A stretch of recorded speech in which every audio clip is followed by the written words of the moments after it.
O, dito tayo, mga kababayan. Sunod, kay Sara Duterte.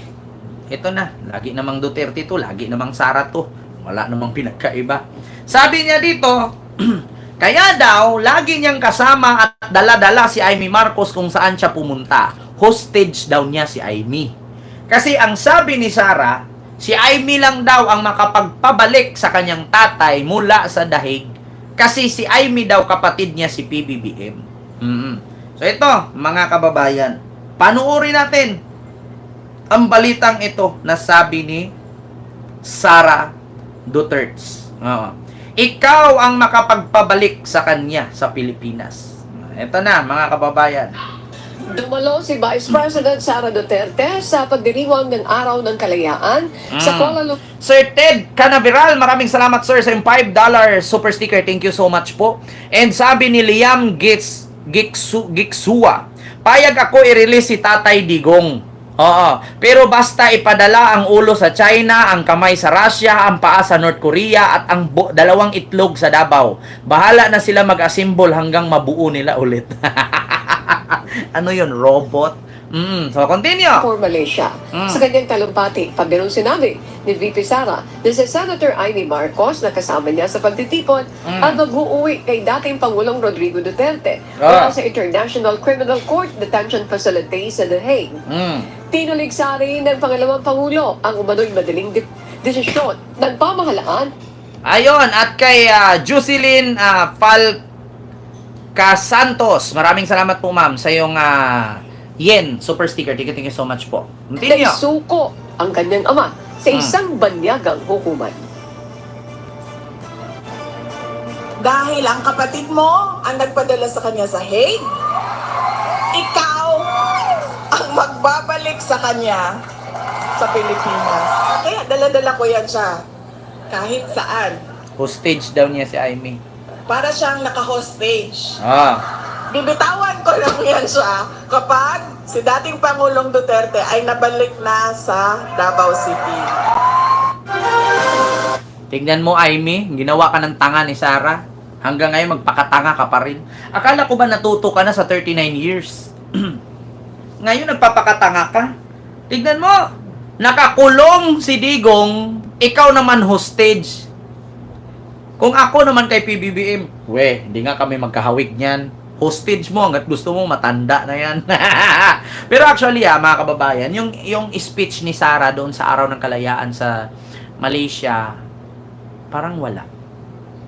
Parang nonsense. Hindi talaga parang, nonsense po talaga. Actually, napansin ko kay Sara kapag tinanong mo siya, ang layo ng sagot niya. Oo, pero natural na yun sa kanya, siya yan eh. Di ba? Kita mo, sipain ka ni Sara balang araw. Kaya nga, di ba? Dayan, Ma'am Dayan, totoo, di ba? Ginawa siyang tuta ni Sara. Bibitawan lang daw siya ni Sara pag nakauwi si Digong. Kung nakauwi si Digong, patay na. Okay lang, bibitawan siya. Di na mukha siyang tanga. Di ba? Kita nyo, mga kababayan. Bukod doon, mga kababayan, antayin natin yung sagot ng Malacanang.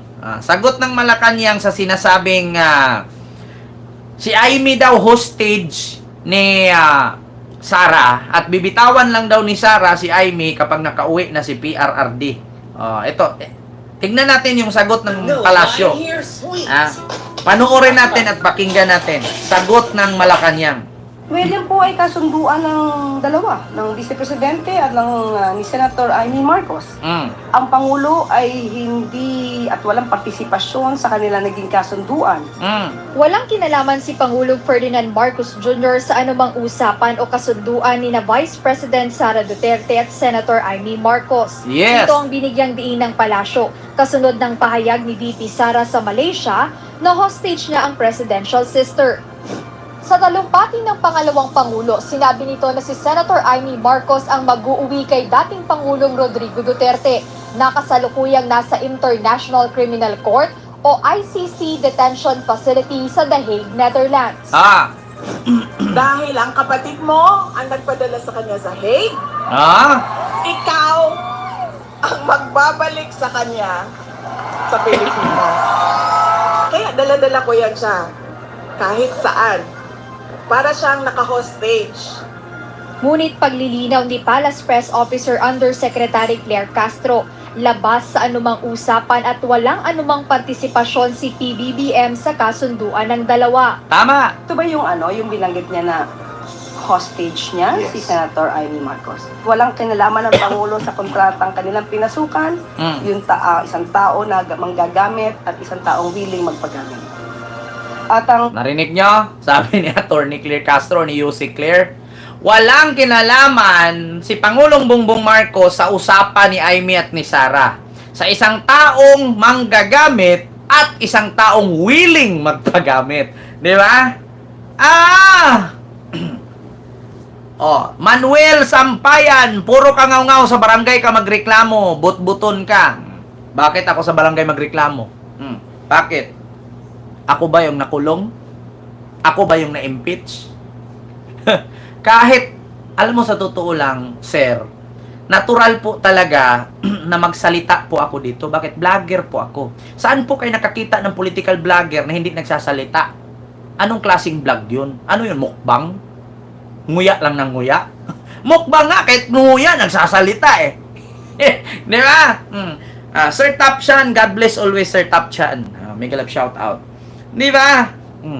Tignan nyo, sabi ni Attorney Claire or UC Claire Castro, walang kinalaman si Pangulong Bongbong Marcos sa kasunduan ni Sara at ni Amy.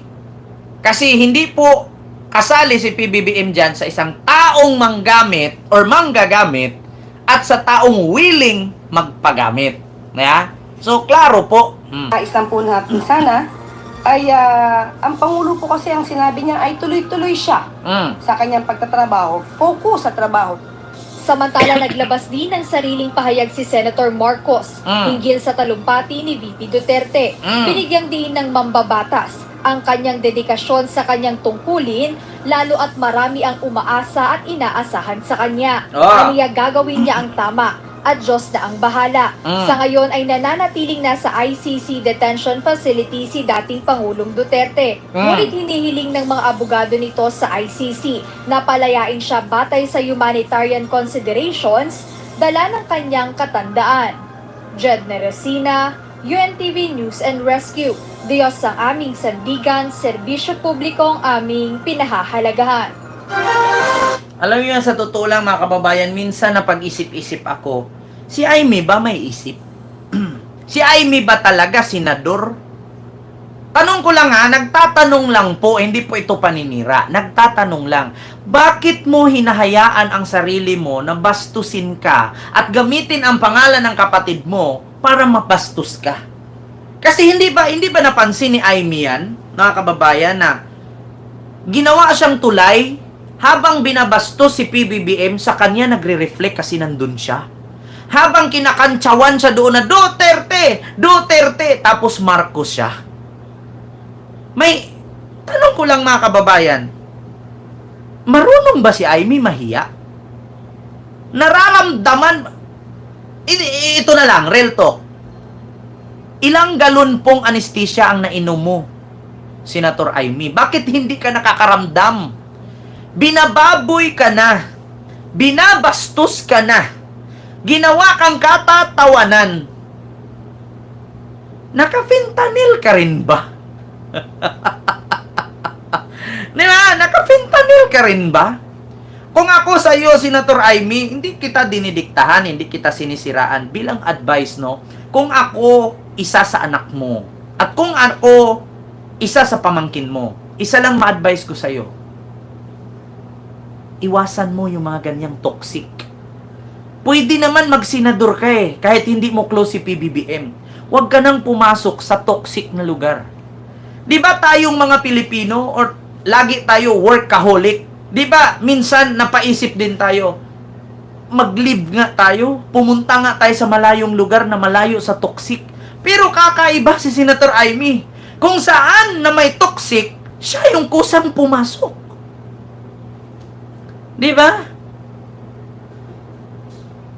Hindi ba po pwedeng na blackmail ni Sara si Amy? Hindi ba po pwedeng may hawak si Sara sa liig or merong pinamblackmail si Sara kay Amy kung bakit ganun na lang si Senator Amy gawing tanga, katatawanan at ipapahiya ni Sara sa harap ng taong bayan. Alam mo, sa totoo lang, Senator Amy, concern lang ako sa iyo. Huwag ka nang dumikit dyan. Di ba? Ginawa kang katatawanan. Nung sa Maynila ka, ginawa kang katatawanan ni Sara. Ngayon nasa Malaysia ka, ginawa kang katatawanan ni Sara. Hindi mo ba naisip, Senator Amy, ang tatay mo sinasaluduhan ng lahat ng leader sa buong mundo. Ang tatay mo sinasalutan ng lahat ng leader sa buong mundo. Tapos ngayon, hinahayaan mo yung sarili mo at pangalan mo na babuyin ka ni Sara? Tanong lang. Hindi to paninira. Concern lang ako sa'yo. Iwasan mo yan. Naaawa ako sa'yo. At mismo yung mga nanood sa akin, naaawa sa'yo. Bakit? Kung si PBBM hindi apektado, ikaw ang binababoy ni Sara. Hindi mo ba alam na ginamit ka ni Sara para paghigantihan si PBBM? Ginawa kanyang punching bag. Paggalit siya kay Marcos, sa'yo niya ipinupukol. Sa'yo niya isinusuntok. Di ba? So yun lang, reaction ko, mga kababayan. Hindi ko napahabaan.